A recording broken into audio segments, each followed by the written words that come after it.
Good evening, Collegiate Tower Cats. Welcome back po dito sa ating YouTube channel. And for tonight's video, ang atin nga pong pag-uusapan ay patungkol po dito sa IPO na kung saan ay nagsalita na rin po sila sa wakas. At sa kanila nga pong pagsasalita mga Collegiate Tower Cats ay ano po no, parang inalis nila agad-agad yung natitirang pag-asa nitong Tape It Bulega kasi alam niyo naman nung mga nakaraang araw kumpiyansa po ang ang panig or kumpiyansa pati po ang mga fans ng Tape Inc. dahil nasa kanila. Marami nga po nga nagsasaya dahil na-renew po ang pangalan or ang title na Itbulaga sa IPO ng Tape Inc. So 10 taon pa nilang magagamit. Pero mukhang basag trip ang IPO at umuusok na naman po ang mga ilong nitong mga fans ng Tape Inc. dahil sa kanilang inilabas na ito. But before that guys, so basahin lang po muna natin ang sabi po nitong si Reynovic.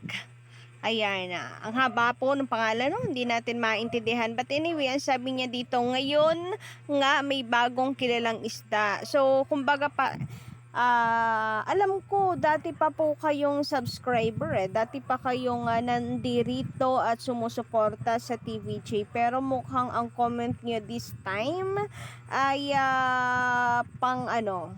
ang comment niyo this time ay pagtatanggol sa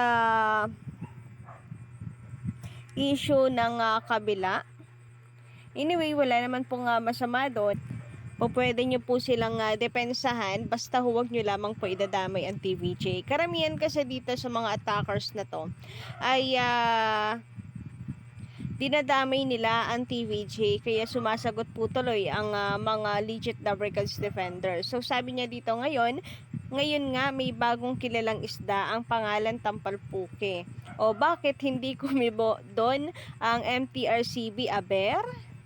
So ito po siguro ay may tawag dito, may kaugnayan sa mga words po sa Showtime na kadalasan ay nagkakaroon po ng issue sa MTRCB. So hinggil po dun sa isda na pangalan po ay Tampalpuke. Unang-una, kaya bakit naman po papalagan yan ng MTRCB?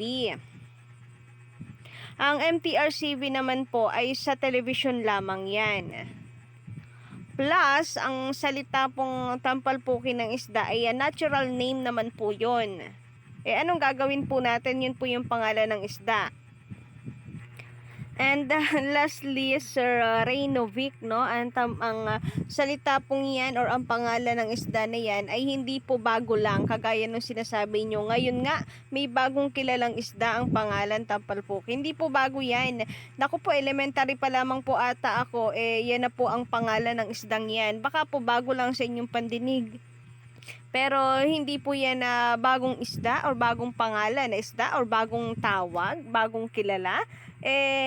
Elementary pa lamang nga po kami yan. Kilalang kilala na po namin yan at amin pang pinangangawil po yan kasi nakakawil din po yan kahit sa mababa lang sa dagat. So hindi po yan bago. And nakakatawa no na hindi naman, bakit daw hindi kumibo ang MTRCB. Natural name po kasi yan. Ano nga pong gagawin ng MTRCB? Yan po yung pangalan talaga ng isda. Compare nyo naman doon sa Palakang Puk na sinabi sa Showtime, di ba? Although nagsorry naman itong si Ann Curtis, which is yun yung maganda doon na nakapag-sorry agad. Pero kung i-compare mo naman yon dito sa isda na pangalan po ay di hamak na mas foul naman yon kasi hindi naman po talaga ganun ang tawag doon sa palaka. Dito sa isda yan po talaga ang pangalan yan, yan po talaga ang name yan. Nalala ko tuloy yung mga komento po sa Facebook, no? Magkanta na lamang daw po sila ng sa silong ni Kaka. Anyway, mabalik nga po tayo sa ating pinag-uusapan. So, Ang tape ink nga po until now ay Itbulaga pa rin yung ginagamit kasi nga na-renew po nila ang pangalan niyan sa IPO. So makikita nyo naman sa kanilang live. EB pa rin. And ito po yung sinasabi ng Tape Inc.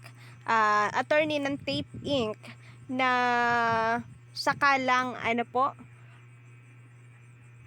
magbabago sila ng name kapag naaprubahan na rin si Joey De Leon sa kanyang application sa IPO. Pero hanggat nasa kanila daw po ang trademark ay hindi po nila babaguhin yung title nila dahil sa kanila yan. And ang good news nga po sa kanila, alam nyo naman, nagpa-blow out pa nga itong si Paulo Contis kasi masaya po siya na na-renew ang title po na Itbulaga. Syempre malamang po niyan, nag-uusap-usap po ang mga yan. Pinag-uusapan po nila ang TVJ, malamang po niyan, pero hindi natin of course alam kung ano man yon. Kung ano man ang chika nila kasi blowout po yan dahil sa pagkaka-renew ng title na Itbulaga, di ba? Pero tila ang kasiyahang yon ay hindi lang sa Attorney Buko ang nagpahinto at nagpamukha na wala namang kwenta yung kanilang pagpaparenew dahil yun nga po ay karaniwan lang na ginagawa ng IPO. Basta may pera ka, basta meron kang papel na hawak, i-renew nila yan dahil hindi naman nasa kanila ang desisyon ng pagpapakansela nito. So meaning guys, kahit na-renew pa yan, kahit kakabago lamang po ninyong kakarehistro, panalo kayo na i-rehistro ninyo sa IPO. Although first day nyo pa lamang or kahit sabihin na po nating 5 years sa 10 taon na ninyong sa 10 taon na pagpaparehistro po ninyo ay pwede pong ipakancel yan. Basta ay mapatunayan po at maipanalo po ng TVJ sa legalities. So narito nga po ang article na ipinost po hinggil dito sa trademark na Itbulaga. IPO PL says Itbulaga trademark renewal separate from cancellation case. So dito pa lamang po sa headline nila August 22, 2023, ayan kahapon lamang po yan. Ngayon nung madaling araw 12 AM talaga. So title pa lamang po ay basag na po agad. Separate from cancellation cases. Ibig sabihin ay hindi porke naparenew nila ang trademark sa IPO ay hindi na makakancel dahil separate po yan yung proseso, yung kaso ng pagpapakancel ng trademark na Itbulaga. Basta't meron pong makapagpatunay na sila ang tunay na may-ari niyan, which is siyang ipinaglalaban ng TVJ. So narito pa po ang mahabang post po na kung saan malinaw po dito guys. So ikakat na lang po natin. Malinaw po dito sa mga classification na hindi po ito for entertainment kundi ay for goods and services, for merchandise. Ayan mga classifications for nice classes 16, 18, 21 and 25 for another 10 years. Pero dito kay Joey De Leon, malinaw po na for entertainment ang kanya pong final. And sana nga po ay masagot na ng IPO, maaprubahan na po yan ng IPO. Dito pa nga lang po guys, sa panimula, ayan yung the renewal process strictly observes an extra part nature prescribed by Republic Act 8293 or the Intellectual Property Code. Under the law, ito guys, under the law, request for renewal should be granted primarily if the registrant can prove the actual and continuous use of the mark. So, napakalinaw po doon sa sinabi na under the law, ay kapag nag-request ka nga po ng renewal, ay magagranted po agad yan.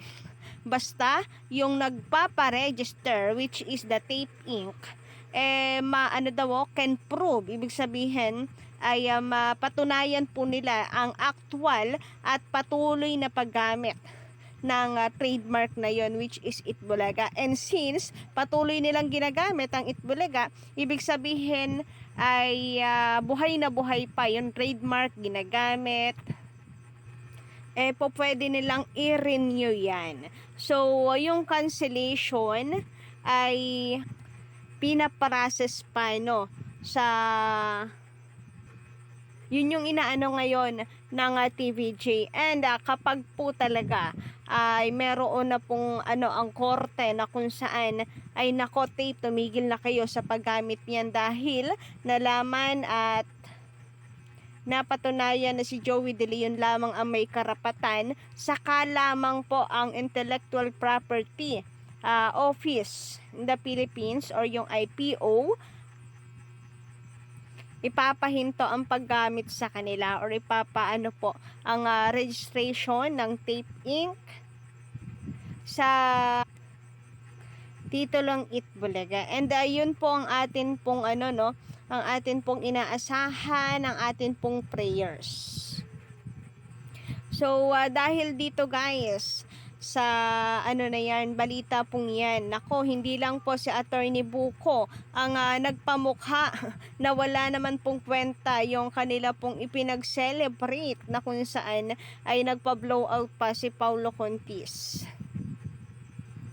Walang kwenta yon dahil hindi ibig sabihin na na-renew po sila ay hindi na ito mapapakansela pa or panalo na sila. So, yun lang po ang update natin ngayong gabi. Don't forget to click the subscribe button and notification bell for more updates.